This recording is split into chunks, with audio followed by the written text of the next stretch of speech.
Assalamualaikum warahmatullahi wabarakatuh. Perkenalkan, nama saya Aditya Septianasito dari kelas A1 Malam, Teknik Mesin Politeknik Negeri Batam. Jadi pada kesempatan kali ini saya akan menjelaskan tentang diagram fase baja atau biasa yang disebut dengan diagram FE, FE3C.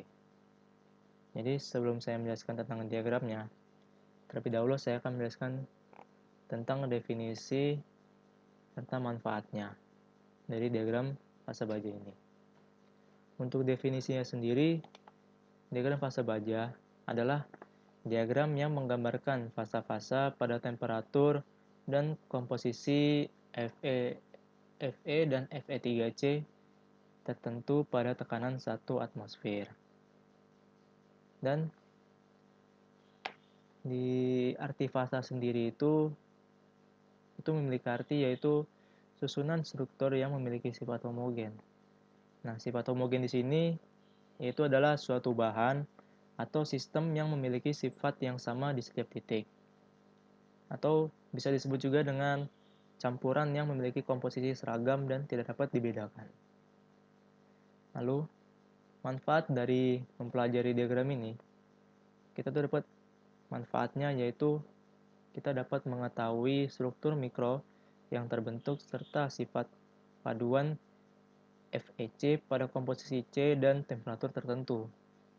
Serta kita dapat mengetahui tentang dasar penetapan temperatur proses perlakuan panas. Jadi, manfaat dari mempelajari diagram ini itu kita bisa mengetahui fasa-fasa mana aja atau fasa-fasa itu terbentuk dari berapa persen komposisi karbonnya serta temperaturnya berapa. Nah, baru setelah itu kita masuk ke diagramnya. Nah, tadi kan manfaatnya itu kita dapat mengetahui berapa persen karbon dan berapa suhunya atau temperatur yang terbentuk pada fasa-fasa. Jadi pada diagram ini yang garis vertikal ini sampai ke bawah itu merupakan penanda untuk suhunya. Untuk diagram ini kita menggunakan suhu ini ya, temperatur derajat Celcius, dan jadi garis ini sampai sini itu merupakan penanda untuk suhunya atau temperaturnya. Dan di sini kan sudah ditetapkan ya, temperaturnya dari 400 sampai 1600 derajat Celcius. Lalu garis yang di bawah ini, yang garis mendatar ini, itu merupakan penanda untuk berapa persen komposisi karbonnya. Nah, di sini kan sudah ditetapkan juga nih, komposisi karbonnya dari 0 sampai dengan 6,7% atau berapa persen ya kan. Nah, untuk penjelasan tentang suhu dan karbonnya, di sini sudah ada. Jadi, di sini sudah ada ya, berapa persen karbonnya serta berapa derajat suhunya. Dan untuk pada titik ini, titik yang ini, dan titik ini, itu memiliki komposisi karbon 0,022% serta suhu 727 derajat Celcius. Lalu pada titik yang ini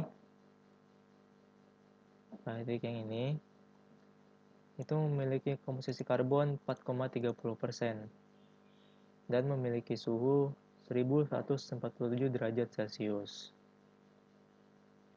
Sama halnya juga dengan titik yang ini. 2,14 ya, itu adalah berapa persen karbonnya, lalu suhunya itu adalah 1147 derajat Celcius. Nah, lalu pada diagram ini terdapat wilayah ya, wilayah-wilayah atau nama-nama dari wilayah-wilayahnya. Contohnya seperti wilayah ini itu disebut dengan wilayah liquid. Lalu yang garis tegak lurus ini itu disebut dengan cemented atau Fe3C.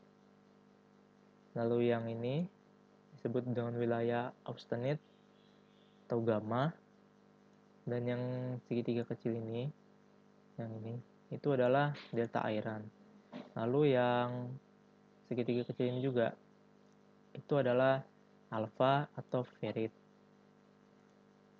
Nah, lalu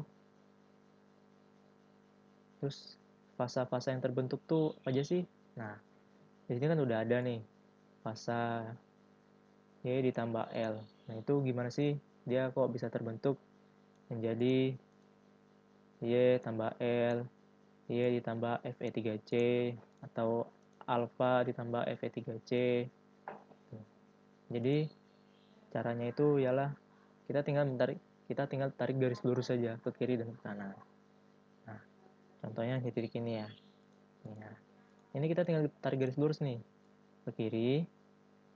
Kalau kita tarik garis lurus ke kiri, garis itu akan menyentuh dengan garis wilayah dari austenit atau gamma. Atau simbolnya itu Y. Kalau kita tarik garis lurus ke kanan, garisnya itu akan menyentuh dengan garis wilayah dari liquid. Nah, jadi karena kita tarik garis lurus ke kiri itu menyentuh garis dari wilayah austenit, kita tarik garis lurus ke kanan itu menyentuh wilayah dari garis liquid. Jadinya wilayah yang ini itu merupakan fasa Y tambah L. Nah, itu untuk penamaan di wilayah yang ini. Nah, sedangkan yang ini kan nggak ada nih.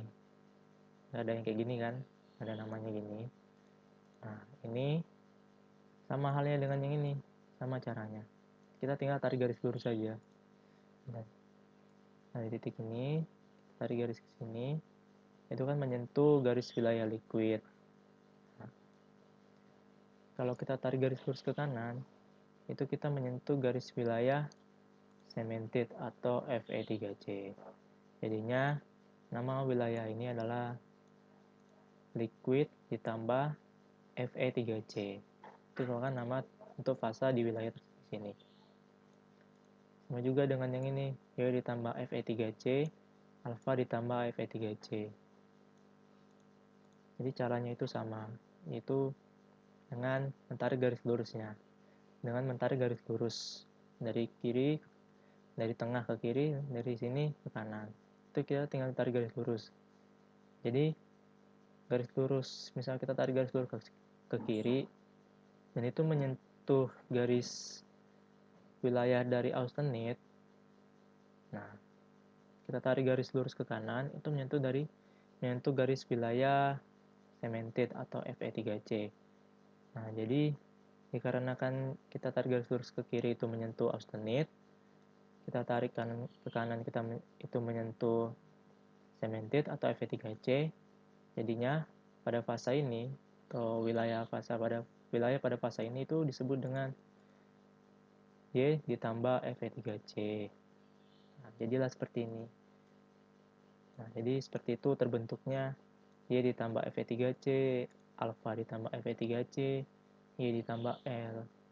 Itu dikarenakan kalau kita tarik garis lurus di sini pada posisi ini, kita tarik garis lurus ke kiri, itu kan mengenai dari garis wilayah-wilayah ini nih, yang wilayah-wilayah ini. Ada wilayah austenit, liquid, atau delta iron, atau alpha, atau cemented. Jadi untuk mengetahuinya, kita harus menghafalkan yang wilayah-wilayah utamanya, yaitu liquid, delta iron, terus A atau ferrite, terus austenit, lalu cemented. Untuk wilayah lainnya itu atau fasa-fasa lainnya itu kita tinggal mentarik garis lurus saja. Jadi garis lurusnya itu menyentuh garis wilayah yang mana, lalu itulah ininya nama dari wilayahnya itu. Jadi mungkin sekian penjelasan dari saya, semoga bisa dipahami atau dimengerti. Kurang lebihnya saya mohon maaf. Assalamualaikum warahmatullahi wabarakatuh.